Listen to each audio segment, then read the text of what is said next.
قرآن و سنت میں لوگ کہتے ہیں جی قبروں پہ جانا شرک ہے اور اس پہ نہیں جانا چاہیے، بعض لوگوں کا خیال یہ ہے، اس پہ فرمائیے۔ بسم اللہ الرحمن الرحیم۔ شرک تو یہ ہوتا ہے کہ اللہ کے سوا کسی کو معبود جانا جائے، اور جس کی قبر بنتی ہے وہ کبھی معبود ہو نہیں سکتا۔ اللہ، کمال کی بات کر دی آپ نے، اتنے سادہ انداز میں اتنا بڑا مسئلہ آپ نے سمجھا دیا۔ سمجھائے تو وہ اس کے لیے کافی ہے نا۔ جس کو موت آ جائے وہ معبود نہیں ہو سکتا۔ واہ واہ واہ واہ۔ معبود برحق وہ ہے جس کو فنا نہیں ہے۔ قرآن و سنت میں ہمیں ملتا ہے جی قبور پہ جانے کا؟ جی سب سے پہلی بات تو یہ ہے کہ جب کوئی مسلمان کوئی فوت ہوتا ہے اس کو کہاں لے کر جاتے ہیں؟ قبرستان لے کر جاتے ہیں، وہاں تو قبریں ہوتی ہیں۔ پہلا سٹیپ ہی قبروں کی طرف جانے کا یہی ہے کہ جب آدمی فوت ہوتا ہے تو اس کو قبرستان لے کر جاتے ہیں، اور وہاں بے شمار قبور ہوتی ہیں، سب کو دیکھتے ہیں قبر بنی ہوئی۔ زیارت کا میں نے دیکھنا ہوتا ہے جی۔ تو جب آدمی قبرستان جاتا ہے اپنی کسی عزیز کو دفنانے کے لیے تو سب قبروں کی زیارت ہو جاتی ہے۔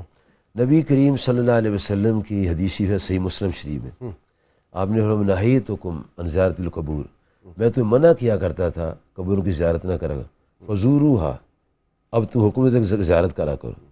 خود آپ نے فرمایا ہے قبروں کی زیارت کرا کرو، اور نبی کریم صلی اللہ علیہ وسلم انوار تجلیات عطا فرمانے کے لیے، محبتیں بکھیرنے کے لیے آپ خود جاتے تھے قبرستان۔ کبھی شعبان المعظم کی 15ویں رات جاتے تھے، کبھی 2 باتیں جو آپ نے بیان فرمائی ہیں۔ اگر یہ معاملہ منع ہوتا تو سرکار کائنات صلی اللہ علیہ وسلم کی زوجہ مطہرہ سیدہ عائشہ صدیقہ رضی اللہ تعالیٰ عنہا، آپ سرکار صلی اللہ علیہ وسلم کے وصال کے بعد آپ کی قبر کی زیارت نہ کرتی، آپ وہاں زیارت کے لیے جاتی تھیں۔ پھر جب آپ کے والد گرامی امیر المومنین سیدنا ابوبکر صدیق رضی اللہ عنہ کا مزاشی وہاں بنا تو پھر بھی جاتی تھیں، اور جب سیدنا فاروق اعظم رضی اللہ تعالیٰ عنہ کا گنبد خضرا شریف کے اندر مزاشی بنا تو پھر پردہ کر کے جاتی تھی، فرماتی تھی کہ مجھے اب چونکہ نامحرم آ گیا ہے تو مجھے حیا آتی ہے، تو پردہ کر کے جاتی تھی۔ سیدہ زینب سلام اللہ علیہا امام حسین علیہ السلام کی ہمشیرہ محترمہ رات کے وقت حاضری دینے جاتی تھی، آگے امام حسن، پیچھے امام حسین، درمیان میں سیدہ زینب ہوتی تھیں، اور حاضری روضہ انور پہ جا کے دیتی۔ اصل میں یہ جو آپ نے شروع میں فرما دی ہے نا کہ ایک طرف بات ہو جاتی ہے، پورا اسٹڈی کرنا چاہیے۔ نبی صلی اللہ علیہ وسلم نے کہیں نہیں فرمایا قبروں کو گرا دو یا قبروں کی زیارت نہ کرا کرو، بلکہ حکم دیا قبروں کی زیارت کرا کرو۔ اگر عام قبرستان میں جاتے ہیں تو موت یاد آتی ہے، اور کسی ولی اللہ کے مزار پہ جاتے زندگی گزارنے کا سلیقہ یاد آتا ہے کہ یہ زندگی ایسے گزارو، وہ زندگی ایسے ہیں۔